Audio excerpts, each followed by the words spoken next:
Hello friends, welcome to my YouTube channel. In this video I will show you how to use map plus lambda function.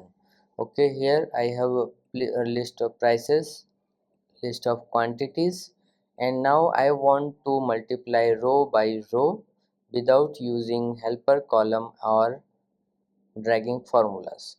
So I just use map and lambda to create that. So how to do it? You have to just click on equals to, then type map, then here you have to choose first array. Okay, then it will ask for, again you have to choose this second array, comma, lambda.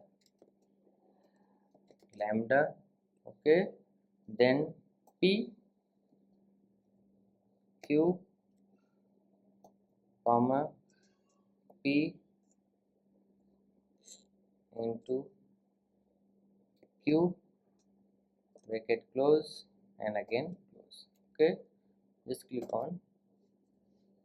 So here you will see, by using this map and lambda you can create, okay, like this. So like this you can use map and lambda in Excel. So if you like this video, please like my video and also subscribe my channel for more videos like this. Thanks for watching.